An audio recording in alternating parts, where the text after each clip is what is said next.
E-PG पाठशाला हिंदी में आपका स्वागत है।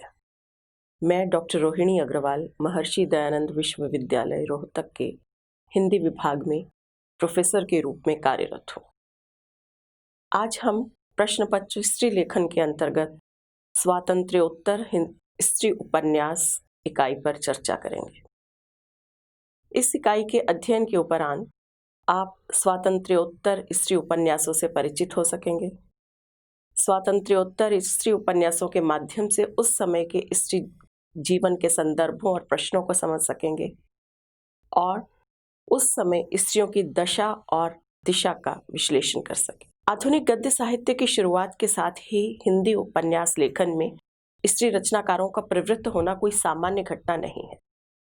स्त्रियों के लिए उपन्यास पुरुष रचनाकारों की तरह युगीन परिदृश्य को आलोचनात्मक दृष्टि से चित्रित करने की विधा नहीं रहा है, बल्कि पुरुष, परिवार और समाज के संदर्भ में अपने को देखने और अभिव्यक्त करने की विकलता रहा है। अपनी नैसर्गिक वृत्ति और सोशल कंडीशनिंग के कारण स्त्रियां अधिक भावुक, संवेदनशील और परिवार से बंधी होती हैं।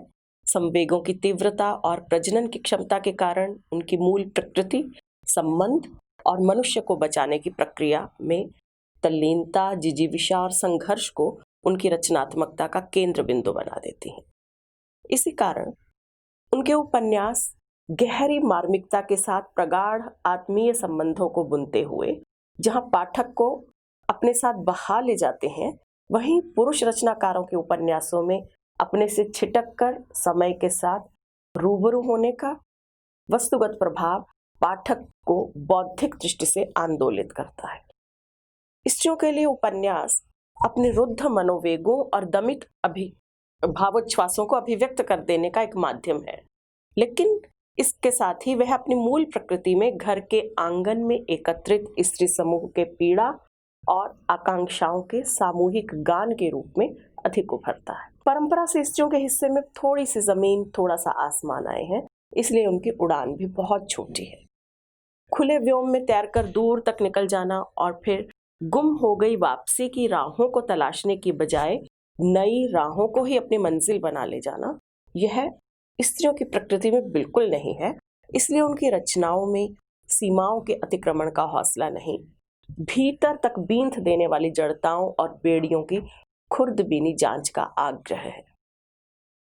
वे एक ऐसे लोक का दिग्दर्शन कराने वाली कृतियां बन जाती हैं जहां एक ही देश काल में साथ साथ रहते दो इंसान निरंतर गहराते अपरिचय और दूरी के कारण न आपसी समझ बूझ और तालमेल विकसित कर पाते हैं, न समय और समाज के सृजन में अपनी रचनात्मक भूमिका निभा पाते हैं। स्त्री उपन्यास के केंद्र में बेशक स्त्री है, लेकिन ये कृतियां अनिवार्य रूप से पुरुष को संबोधित हैं, ताकि वर्तमान समाज व्यवस्था द्वारा स्त्री पुरुष संबंध को जड़ और रूढ़ बनाए जाने के कारणों को विश्लेषित कर पुरुष मुक्ति की साझी लड़ाई में स्त्री का साथ। स्त्री उपन्यास लेखन सतही तौर पर स्त्री द्वारा अपनी मांगों और अधिकारों का घोषणा पत्र दिखाई पड़ता है। दरअसल वह स्त्री को पुरुष का पूरक पक्ष न मानकर एक स्वायत्त मानवीय इकाई समझने की संवेदनशीलता का आग्रह करता है। डॉक्टर गोपाल राय अपनी पुस्तक हिंदी उपन्यास का इतिहास में 1890 से प्रेमचंद युग तक प्रकाशित स्त्री उपन्यासकारों के उपन्यासों का उल्लेख करते हैं, लेकिन साथ ही वो इस बात का भी संकेत करते हैं कि इन स्त्री रचनाकारों के ठोस रचनात्मक अवदान को लेकर वो आश्वस्त नहीं है। वे लिखते हैं कि ये उपन्यास लेखिकाएं हिंदू समाज में स्त्री की विषम और दयनीय स्थिति का प्रामाणिक चित्रण करने में सफल अवश्य हुई हैं, लेकिन उनका दृष्टिकोण रूढ़ है। वे परंपरागत नारी संहिता के विरोध में जाने का साहस नहीं कर सकी हैं और कुल मिलाकर इन लेखिकाओं का नारी संबंधी दृष्टिकोण पुरुष लेखकों से कोई ज्यादा भिन्न नहीं है। बाद की स्थिति भी 1960 तक के स्त्री उपन्यास लेखन में भी हमें कोई उल्लेखनीय हस्ताक्षर या पुरुषों से अलग स्त्री लेखन की प्रवृत्ति दृष्टिगत नहीं होती है। हाँ, 1961 में उषा प्रियमवदा के उपन्यास 55 खंबे लाल दीवारें के प्रकाशन के साथ अनायास स्त्री उपन्यास लेखन का पाठ चौड़ा और गहरा होने लगता है और स्त्री लेखन की प्रवृत्तियां एक एक कर सामने आने लगती हैं। इसलिए 1961 से अब तक के 55 वर्ष के उपन्यासों का विश्लेषण कालावधि की दृष्टि से 3 वर्गों में किया जाना अनिवार्य है। ये वर्ग हैं 1961 से 1974 तक रचित उपन्यास, 1975 से 1993 तक रचित उपन्यास और 1994 से अब तक के कालावधि में रचित उपन्यास। सबसे पहले 1961 से 1974 तक की कालावधि में रचित उपन्यासों पर बात करते हैं। तो यह कालखंड मुख्य रूप से हमें 4 उपन्यासकारों की कृतियों के इर्द गिर्द घूमता दिखाई पड़ता है। ये रचनाकार हैं उषा प्रियंवदा, कृष्णा सोबती, मन्नू भंडारी और ममता कालिया। पहली बार इन रचनाकारों ने पुरुष की छाया से मुक्त होकर अपने को देखने का यत्न किया है। पुरुष की पसंद और परंपरा के दबाव के बाहर उनके भीतर भी एक दिल धड़कता है, एक मस्तिष्क है जो बहुत सी वर्जनाओं को अस्वीकार कर स्वयं जीवन का कर्ता बन जाना चाहता है। यह टकराहट स्वयं अपने आप से भी। यह स्थिति अनिवार्यतः 2 स्तरीय टकराहट का प्रस्थान बिंदु बनती है। पहली टकराहट अपने आप से है।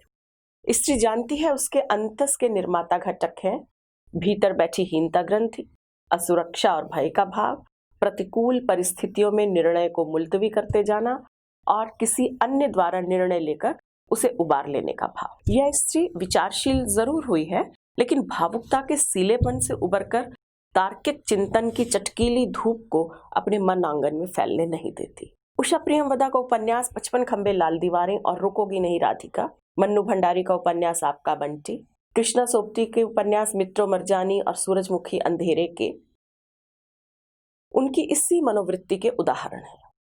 55 खंबे लाल दीवारें आर्थिक रूप से आत्मनिर्भर एक ऐसी आधुनिक स्त्री की कथा है जिसके बीज गोदान की मालती में दिखाई पड़ते हैं। आर्थिक रूप से अक्षम पिता और परिवार के भरण पोषण के लिए नौकरी करती है स्त्री सुषमा जीवन को बदरंग कर डालने वाले 2 तथ्यों से खूब परिचित है। एक यह कि आय का स्रोत बनाए रखने के लिए उसका अपना परिवार उसके विवाह और भविष्य से बेपरवाह हो गया, और दूसरा अपनी अन्य चिर कुंवारी सहकर्मियों की कुंठा और सनक से परिचित होकर वह स्वयं ईर्ष्या विदग्ध चिर कुंवारी के रूप में जिंदगी जीना नहीं चाहती। प्रेमी नील से वह मुक्तिदाता की हैसियत की अपेक्षा करती है, लेकिन आखिर निर्णय के क्षण में परिवार लिजी भावुकता बनकर उसके पैरों में बेड़ियां डाल देता है। प्रेम विवाह की आकांक्षा और प्रेम विवाह का निर्णय न ले पाने के असमंजस में सुषमा जिस स्त्री छवि को रचती है वह विलंबित गति से आगे बढ़े पैर को द्रुत गति से पीछे लौटा लेने वाले यथास्थितिवाद को उकेर। द्वंद्वग्रस्तता उषा प्रियंवदा की ही नहीं, उनकी समकालीन सभी स्त्री रचनाकारों की विशेषता है। 1967 में रचित उपन्यास रुकोगी नहीं राधिका में यह रिवर्स कल्चरल शॉक और इलेक्ट्रा कॉम्प्लेक्स के रूप में अभिव्यक्त होती दिखती है, लेकिन दरअसल यह पति या पिता के रूप में एक सुरक्षादायक खूंटे को आजीवन पकड़े रहने की जिद का परिणाम। प्रेम करके प्रेम का निर्वाह न कर पाना उषा प्रियंवदा की स्त्री के भीतर उन भारतीय संस्कारों की ओर संकेत करता है जहां पति और अन्य पारिवारिक रिश्तों के अतिरिक्त प्रेम का कोई भी रूप स्त्री के लिए निषिद्ध है। द्वंद्व और पराजय की इसी जमीन से विकसित हुई हैं कृष्णा सोबती की बोल्ड नायिकाएं। ये नायिकाएं बोल्ड इसलिए हैं कि परंपरा के विरुद्ध जाकर अपनी दैहिक भूख का स्वीकार करती हैं और सेक्स पार्टनर के रूप में मनवांछित पुरुष को चुनना चाहती हैं। इस प्रक्रिया में वह पुरुष विवाह संस्था के बाहर खड़ा पर पुरुष हो तो भी उसे कोई एतराज नहीं। 1967 में रचित उपन्यास मित्रों मरजानी में मित्रों द्वारा अपने पति सरदारी लाल को बगलोल यानी काठ का उल्लू कहकर कसबन माँ बालों के प्रेमी डिप्टी साहब के संग देह का खेल खेलने की अभिलाषा कृष्ण सोबती की नायिका को सीधे सीधे अनैतिक करार देने के लिए पर्याप्त है। लेकिन सत्य यह है कि नद नदिया सी खुली डुली यह नार जितना कहती जताती है उतना करने का साहस अपने भीतर पाती नहीं। दरअसल मित्रों के जरिए लेखिका परिवार संस्था के ढांचे को तोड़ना नहीं चाहती, नैतिकता के दोहरे मानदंडों पर करारी चोट करना चाहती हैं जो स्त्री की यौन आकांक्षाओं को दमित कर पुरुष की निरंकुशता को उसकी मर्दानगी का मूल्य बना देती। डिप्टी की मिलनाभिलाषी मित्रों चौबारे की सीढ़ियां चढ़ते हुए 2 बिंबों से साक्षात्कार करती है। ससुराल के आंगन में बचपन, जवानी और बुढ़ापे के रूप में उसने जीवन की चहचहाहट को सुना है और माँ के सूने आंगन में उम्र के हाथों तिल तिल छीजती बूढ़ी बीमार कराहटें उसके सामने है। मानो परिवार संस्था की नैतिकता की चौखट उलांघते ही अपने खंडहर होते भविष्य का सामना कर लिया हो इन दो बिंबों के माध्यम से मित्रों ने। मित्रों के अभिज्ञान का यह बिंदु कृष्णा सोबती की नायिकाओं को पितृसत्तात्मक व्यवस्था के विरुद्ध खड़ा नहीं करता, पितृसत्तात्मक व्यवस्था के वर्चस्ववादी स्वरूप से स्त्री अस्मिता के स्वीकार का अनुरोध भी करता है। 1972 में प्रकाशित उपन्यास सूरजमुखी अंधेरे के भी सतही तौर पर नैतिकता को चुनौती देती स्त्री की साहस गाथा ही है, लेकिन असल में यह बचपन में बलात्कार की शिकार स्त्री की यौन फ्रिजिडिटी से मुक्ति पाने की एक पक्षीय लड़ाई का आख्यान भी है। बलात्कार स्त्री की देह पर आघात नहीं है, उसकी आत्मा और आस्था को लहूलुहान कर दिए जाने का घिनौना कृत्य है, जिसमें अपराधी की धरपकड़ नहीं होती। अपराध की शिकार स्त्री को मृत्युदंड या आत्मनिर्वासन की पीड़ा दी जाती है। कृष्ण सोबती का यह उपन्यास इस मायने में बेजोड़ है कि पुरुष की पाशविकता का शिकार होकर भी उनकी स्त्री पात्र रति पुरुष द्वेष से ग्रस्त नहीं होती, बल्कि पुरुष की संवेदनशीलता और सहयोग से अपने भीतर की पथरीली जमीन में खोई आस्था और स्त्रीत्व को ढूंढ निकालना चाहती है। पुरुष प्रताड़ना के बावजूद पुरुष के प्रति द्वेष जैसे किसी भाव को पनपने न देना कृष्णा सोबती की प्रमुख विशेषता है, जो उन्हें अंत तक परिवार और संबंध की हार्दिकता से जोड़े रहती। हिंदी उपन्यास को व्यंजनाधर्मी सृजनात्मकता और काव्यात्मक भाषा देने के लिए कृष्णा सोबती का योगदान विशेष उल्लेखनीय है। मित्रों मरजानी में बाढ़ के आवेग में उफनती नदी का अनियंत्रित बहाव है। सूरजमुखी अंधेरे के उपन्यास में कविता की लय और आंतरिक सौंदर्य का उन्मेष। देह संबंध का विशद चित्रण आरोपित, अमर्यादित या अश्लील नहीं है, बल्कि कविता के सानिध्य में अपने भीतर पसरी अभिशाप की शिला को तोड़कर नीचे दबी कलियों के पूर्ण विकसित होने की प्रक्रिया बन जाता है। रूप, रंग, गंध, स्पर्श और स्वाद मानो पांचों इंद्रियां एक नई उमगती संवेदना के अभिषेक के लिए तत्पर खड़ी। परिवार इस दौर की स्त्री की भावनात्मक आवश्यकता के रूप में उभर कर आता है।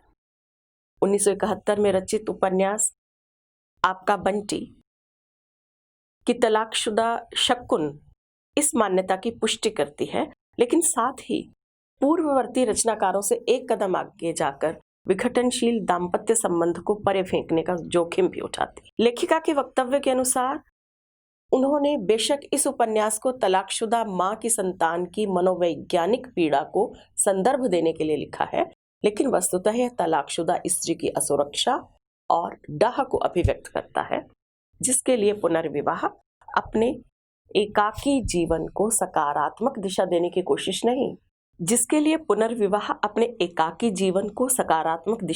कोशिश नहीं, पूर्व पति अजय को अंगूठा दिखाने और उसकी कंटेली स्मृतियों से पीछा छुड़ाने का उपाय है। कॉलेज प्रिंसिपल के रूप में महत्वपूर्ण प्रशासनिक पद पर पहुंची शकुन निर्णय लेती आधुनिका स्त्री का प्रतिनिधित्व अवश्य करती है, लेकिन अपनी ही परस्पर विरोधी भावनाओं और अपेक्षाओं को पूरी तरह न समझ पाने के कारण निरंतर अपने आप को सालती भी रहती है। इन तीन लेखिकाओं से भिन्न तेवर लेकर आती है ममता कालिया। स्त्री की यौन शुचिता के आग्रह के विरोध में रचे गए उपन्यास बेघर के माध्यम से वे अपने समय के दकियानुसी समाज को करारी चोट पहुंचाते हैं। ममता कालिया कृष्णा सोबती की संवेदना और परंपरा की वाहक हैं और उनसे कहीं अधिक एकाग्र, निर्भीक और गंभीर भी। विवाह पूर्व प्रेम और शरीर संबंध यदि अनैतिक हैं, तो यौन शुचिता गंवाने का अपराध कहर बनकर स्त्री पर ही क्यों टूटता है? पुरुष क्यों हर अवस्था में न्यायाधीश बना रहकर स्त्री की नियति और आकांक्षाओं को नियंत्रित करे? ममता कालिया ये सवाल ही नहीं उठाती। अपनी स्त्री नायक पात्र संजीवनी को संबंध तोड़कर बेघर किए जाने वाले पुरुष परमजीत को यौन शुचिता के मानदंड पर खरा उतरी फूहड़ स्त्री रमा के हाथों बेघर होता भी दिखाती। यह मानो उनका अपराधी पुरुष के प्रति प्रतिशोध है और संबंधों को पुनर्परिभाषित करने का यत्न भी, जहां तमाम रूढ़ियों और अर्हताओं को तोड़कर एक दूसरे के प्रति अपेक्षाहीन अनन्य प्रेम ही संबंध की रीढ़ बनता है। ममता कालिया ऐसी पहली रचनाकार हैं जो लिजलिजी भावुकता को छोड़कर बौद्धिकता और व्यंग्य को लेखन का टूल बनाते हैं। पूर्ववर्ती लेखिकाओं के द्वंद्व की अंतर्लीन लहरों में डूब उतराकर परंपरा में अपना वजूद खो देने वाला शिल्प यहाँ आकर न केवल खुरदरा आकार लेता है बल्कि अपनी दिशा बदलता भी दिखाई देता है। ममता कालिया के अन्य प्रमुख उपन्यास हैं 1975 में आया नरक दर नरक, 1980 में प्रेम कहानी, 1997 में लिखा गया एक पत्नी के नोट्स दौड़, जो 2000 में लिखा गया, और 2009 में रचित सुखम दुखम।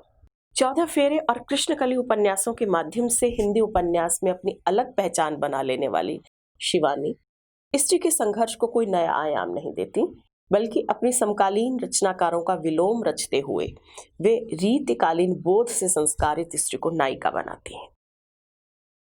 उच्च कुलोद्भव अतिशय सुंदर स्त्री प्रेम और पुरुष को जीतने के लिए कैसी विषकन्या बन जाती है और फिर उसी प्रणयी के आगे कामार्थ हो कैसी निरीह हो जाती है। शिवानी की नायिकाएं यथार्थ जगत की स्त्री के ठोस संघर्ष को शब्दबद्ध नहीं करती, काम क्रीड़ाओं को स्त्री जगत का अंतिम सत्य बना देती।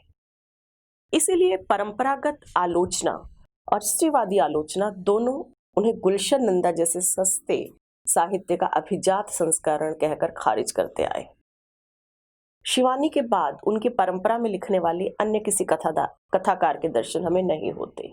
इस कालखंड के अन्य लेखिकाओं में हम कंचन लता सब्बरवाल को ले सकते हैं, जिनके उपन्यास रहे हैं मूक प्रश्न, भोली भूल, संकल्प।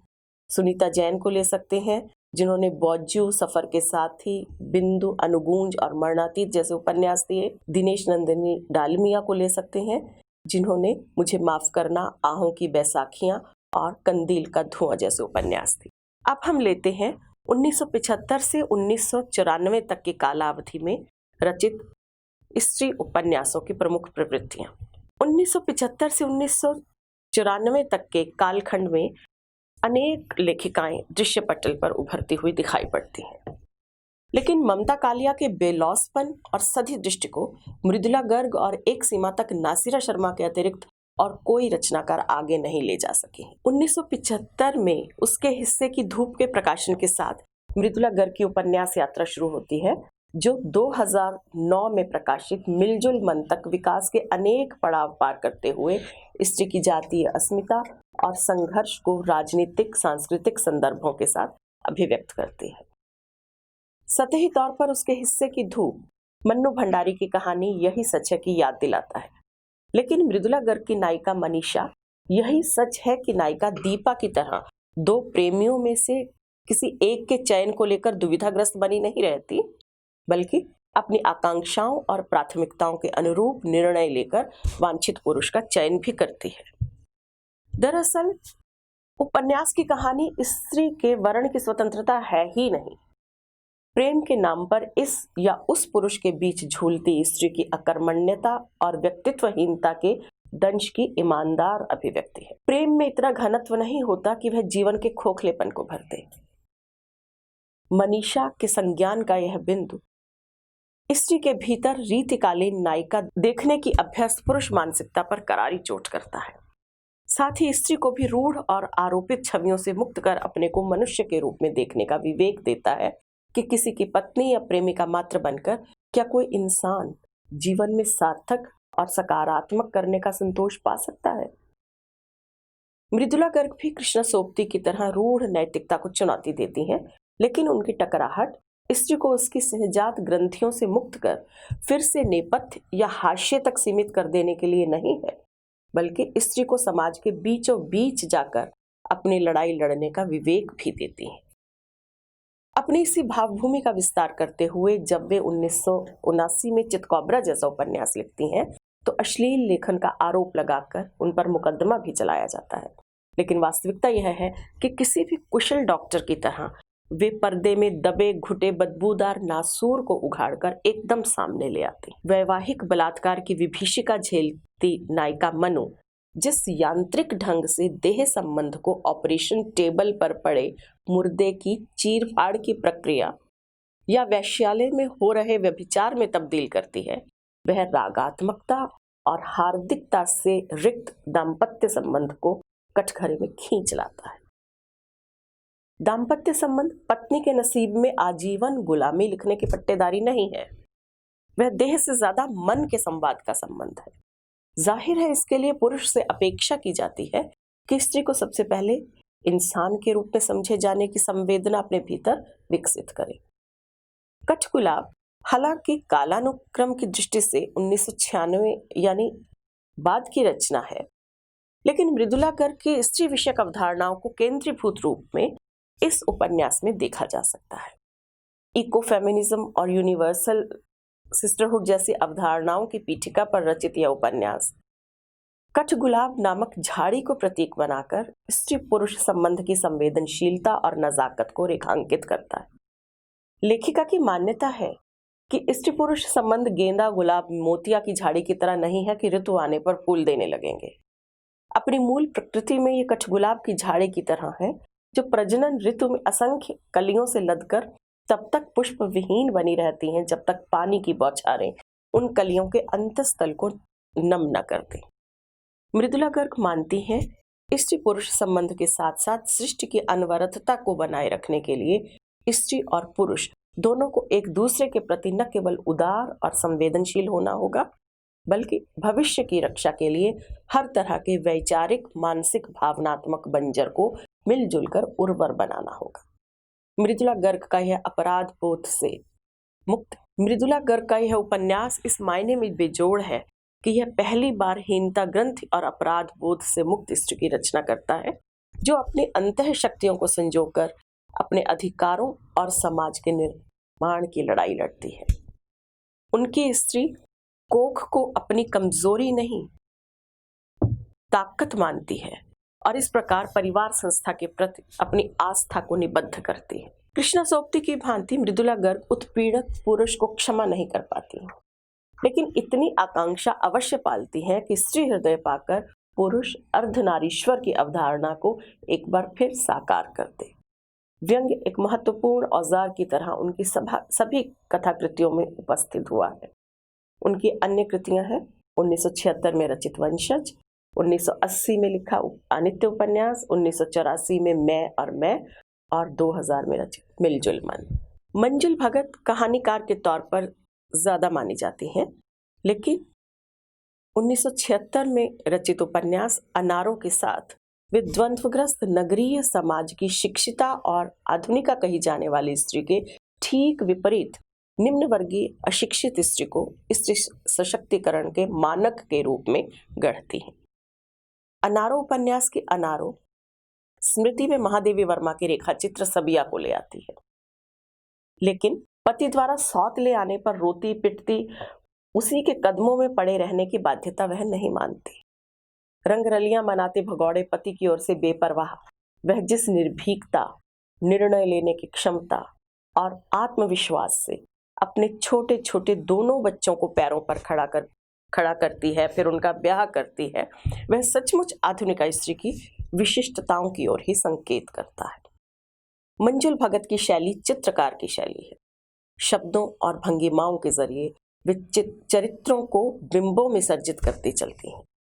उनके अन्य उपन्यासों में है 1978 में रचित बेगाने घर में, 1983 में रचित खातुल, 1984 में रचित तिरछी बौछार और 1995 में रचित उपन्यास गंजी, जो अनारों का ही विस्तार है। एक ही उपन्यास के बावजूद हिंदी उपन्यास परंपरा में अपनी सशक्त उपस्थिति दर्ज कराने वाली राजी सेठ 1983 में रचित उपन्यास तत्सम में जाहिरा तौर पर स्त्री मुक्ति की बात नहीं करती। परिवार और पुरुष द्वारा उत्पीड़न या हीनता ग्रंथि उनकी स्त्री का परिचय नहीं है। उपन्यास की नायिका वसुधा वस्तुतः समाज से मुखातिब है ही नहीं। वैधव्य ने उसके सामाजिक जीवन को आंदोलित नहीं किया है, पुनर्विवाह के विकल्प ने उसे भीतर तक उद्वेलित कर दिया है। क्या कानूनी अधिकार और सुविधा के नाम पर व्यक्ति को प्रतिस्थापित करते चले जाने से संबंध की हार्दिकता को किसी नए संबंध में ठीक उसी अक्षरित भाव से ट्रांसप्लांट किया जा सकता है? क्या एक व्यक्ति के चले जाने पर उसकी स्मृतियों की रीति परिक्रमा करके भविष्य की ओर उन्मुख जीवन के साथ न्याय किया जा सकता है? जीवन में व्यक्ति महत्वपूर्ण है या संबंध? यदि संबंधहीनता व्यक्ति को सामाजिकता से काटकर अहमन्यता की खोखली अनुगूंज बना देती है, तो क्यों गलत व्यक्ति के चयन पर संबंध दमघोटू बन जाते हैं? राजी सेठ इन सवालों को तत्सम उपन्यास में उठाते हैं। लेकिन राजी सेठ सूक्ष्म मनोभावों और दार्शनिक चिंतन की लेखिका है। वे जानती है वसुधा की तरह अनिर्णय के कुहासे में घिर जाने के बाद हर व्यक्ति अपनी मनोवृत्तियों, प्राथमिकताओं और अपेक्षाओं के अनुरूप ही चयन का विकल्प अपने पास रखता है। मौन में निबद्ध सघन उच्छ्वास, सांकेतिकता, बिंब, कविता, प्रतीकात्मकता और पल पल रंग बदलती भीतर की प्रकृति से परिचित होने के क्रम में आंखों की कोरों में घुलाई संकोचशील उत्सुकता तत्सम को उपन्यास नहीं, गद्य में निबद्ध एक भावगीत बना देती है। यह स्त्री द्वारा अपने को पहचाने जाने का आह्वान है, रणभेरी बजाने से कहीं ज्यादा कठिन साधना। जाहिर है यह पहला उपन्यास है जो सामाजिक विश्लेषण को नहीं, संश्लेषण की अंतः शक्ति को अपनी ताकत बनाता है। वर्ष 1975 को अंतर्राष्ट्रीय महिला वर्ष के रूप में और 70 के दशक को महिला दशक के रूप में मनाया जाना इस कालखंड की रचनाशीलता को प्रभावित करने वाला महत्वपूर्ण घटक कहा जा सकता है। यह वह दौर था जब वैश्विक स्तर पर बाहरी चिन्हों और प्रतीकों के जरिए स्त्री मुक्ति की घोषणा की जा रही थी। अमेरिका, फ्रांस आदि में स्त्री के अंतर वस्त्रों के साथ ऊंची एड़ी की सैंडल और प्रसाधन सामग्री को भी आग की लपटों के हवाले किया जा रहा था, जो स्त्री की कमनीयता और सुकुमारता को पोषित करने वाले घटक चिन्हित किए गए। भारतीय संदर्भ में मंचों और सार्वजनिक स्थलों पर बिंदी विहीन सिगरेट पीती स्त्री लिबरेटेड स्त्री के प्रतीक रूप में चिन्हित की जाने लगी थी। इस स्त्री की कुछ विशेषताएं बताई गई, जैसे सुशिक्षिता, बुद्धिजीवी, आर्थिक रूप से आत्मनिर्भर, विवाह संस्था की विरोधी और मातृत्व के प्रति उपहासात्मक दृष्टि। यह देखना काफी दिलचस्प है कि 8वें दशक में न केवल लेखिकाओं की बाढ़ आई, बल्कि कुछ कुछ फार्मूलाबद्ध लेखन भी किया जाने लगा। बानगी के तौर पर इस लेखन की ये विशेषताएं हैं, जैसे स्त्री पुरुष पात्रों का सहज विकास करने के बजाय उन्हें प्रारंभ से ही उत्पीड़क और उत्पीड़िता की कोटियों में विभाजित किया जाना, प्रेम प्रवंचिता या पति प्रताड़िता स्त्री द्वारा दाम्पत्येतर संबंध की सहज स्वीकृति, समाज की प्रतिकूल टिप्पणियों से अधिक अपने ही अंतरात्मा द्वारा प्रताड़ना जो अंततः अपराध बोध में अभिव्यक्त होकर स्वस्थ पारिवारिक सामाजिक संबंधों के आड़े आने लगी। फिर विवाह संस्था के प्रति अनास्था के बावजूद विवाह संबंध में बंधने की व्याकुलता, निर्णय दुर्बलता और अपने विद्रोही तेवरों को आत्मपीड़न के सुख में घुला देने की बेचार की, या फिर स्वतंत्र होने के नाम पर दैहिक उच्छृंखलता की वकालत करना। रोमान की हदों को छूती भावुकता, बचकाने हठ में विघटित होती तार्किकता और आत्मनिर्भर व्यक्तित्व की भास्वरता को दरकाती द्वंद्वग्रस्तता इस कालखंड की अधिकांश औपन्यासिक कृतियों की विशिष्टताएं रही हैं, जो अपने युग की स्त्री के ढुलमुलपन को व्यंजित करने के अतिरिक्त अन्य कोई कलात्मक वैशिष्ट्य हिंदी साहित्य को नहीं देती।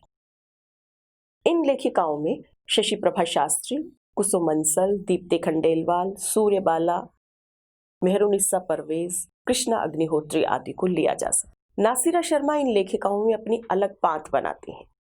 उसका कारण यह है कि अपने स्त्री पात्रों में समकालीन नायिकाओं का अक्स पिरोते हुए भी वे एक वस्तुगत दूरी के साथ उनके आचरण की निर्मम जांच करती हैं।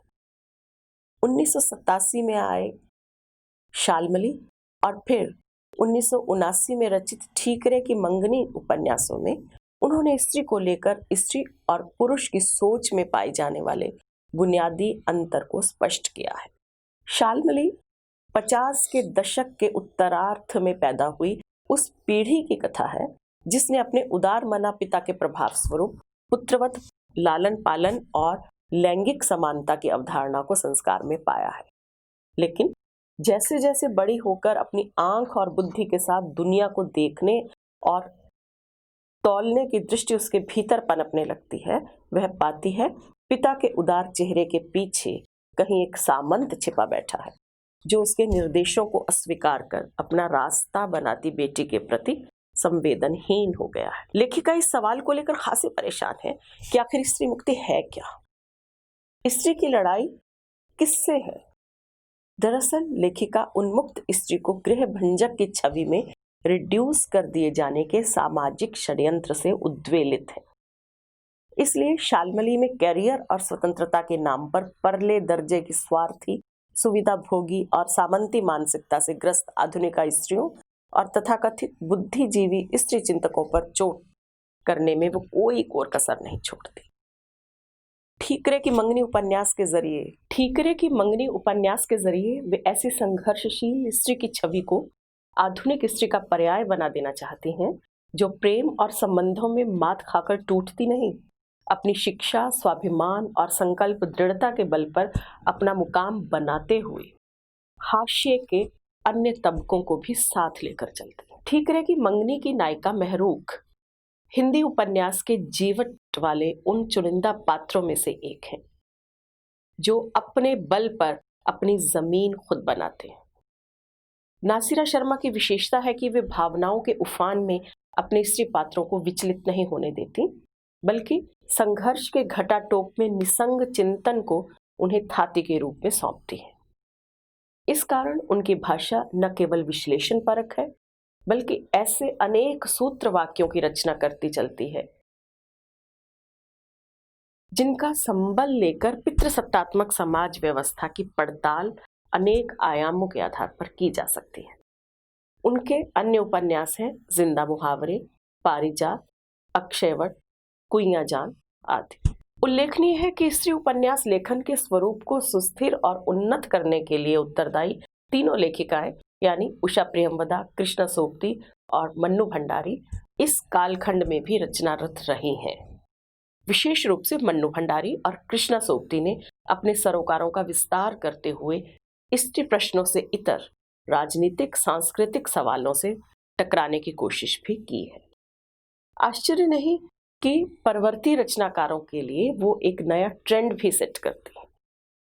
1989 में रचित महाभोज उपन्यास मन्नू भंडारी भारतीय राजनीति के भ्रष्ट एवं संवेदनहीन चेहरे को बेनकाब करती है। 1979 में महाभोज उपन्यास लिखकर मन्नू भंडारी भारतीय राजनीति के भ्रष्ट और संवेदनहीन चेहरे को बेनकाब करती है। नाटकीयता और टाइप्ड चरित्र चित्रण इस उपन्यास की दो विशेषताएं हैं जो उपन्यास के नाट्य रूपांतरण और मंचन में जितनी सशक्त दिखती हैं, उपन्यास के रूप में उसे उतना ही लाउड, सतही और बनावटी बना देती हैं। इसी परंपरा की अगली कड़ी के रूप में ठीक 1 साल बाद मृदुला गर्ग अनित्य उपन्यास लेकर आती है। महाभोज की तुलना में यह उपन्यास न केवल संश्लिष्ट है, बल्कि यथातथ्य को उकेरने की बजाय 1930 से 1960 के बीच के राजनीतिक आंदोलनों को अपनी दृष्टि से विश्लेषित करता है। केंद्रीय पात्र अभिजीत के अंतर्विरोधों और द्वंद्वग्रस्तता के माध्यम से लेखिका ने गांधीवादी राजनीति की असफलता और हिंसात्मक आंदोलनों के प्रति अपनी पक्षधरता को स्पष्ट किया है। राजनीति को विषय बनाकर उपन्यास लेखन करने वाली अधिक स्त्री रचनाकार नहीं हुई है, लेकिन चंद्रकांता ने 2001 में कथा सतीसर उपन्यास में कश्मीर समस्या का सांगोपांग विश्लेषण कर राजनीतिक उपन्यास लेखन को उत्कर्ष पर पहुंचाया है।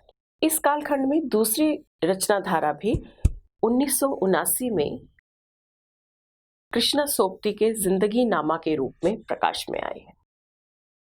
जिंदगी नामा अविभाजित पंजाब की जातीय परंपरा का उपन्यास है, जिसमें कृषि संस्कृति की सौंधी महक है, पंजाबी किसान का जीवन और पंजाबी फौज का हौसला, राग द्वेष के बावजूद सहयोग और सद्भाव की वृत्ति, प्रथम विश्व युद्ध के समय ब्रिटिश सरकार की दमनकारी नीतियां, रियाया के प्रति शाह जी के उमड़ते प्रेम और सहानुभूति के भाव बिखरे पड़े हैं। उपन्यास नॉस्टैल्जिया का उत्पाद है, इसीलिए न मोहक दृश्यावलियां लेखिका की अंतर्दृष्टि से जुड़कर कथा का कोई रूप ले पाई हैं, न पात्रों की भीड़ किसी यादगार चरित्र को प्रस्तुत कर पाई है।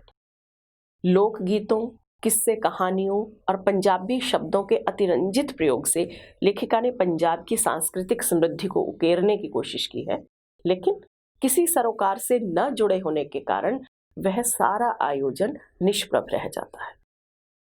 इसी परंपरा को आगे बढ़ाते हुए मृणाल पांडे पटरंगपुर पुराण उपन्यास में कुमायूं गढ़वाल के पहाड़ी जीवन में आए बदलाव का चित्रण करते हैं। इस इतिहास में काली कुमायूं के राजा से लेकर देश को आजादी मिलने तक का समय है। पहाड़ी शब्दों की बहुलता के कारण यह उपन्यास भी अबोधगम्य हो गया है। परवर्ती लेखिकाओं में जया जादवानी 2014 में मिठो पानी खारो पानी उपन्यास लेकर आती हैं, जो सिंधी जाति अस्मिता पर आधारित है, और 2015 में शीला रोहेकर मिस सैमुअल उपन्यास लेकर आती हैं। इसमें उन्होंने बहुत प्रामाणिक ढंग से सिंधी यहूदी समाज के जातीय संघर्ष को अभिव्यक्ति दी है। स्पष्ट है कि स्त्री रचनाकारों के स्वातंत्र्योत्तर हिंदी उपन्यास ने पितृसत्तात्मक व्यवस्था की पड़ताल के मिशन के साथ साथ अपने सरोकारों का दायरा भी काफी विस्तृत कर लिया है। स्त्रियों का उपन्यास लेखन तमाम तरह के महिमा मंडन और तिरस्कार से परे एक ऐसी स्त्री को प्रत्यक्ष करता है जो अब तक रचित पुरुष साहित्य में प्रायः अनुपलब्ध है।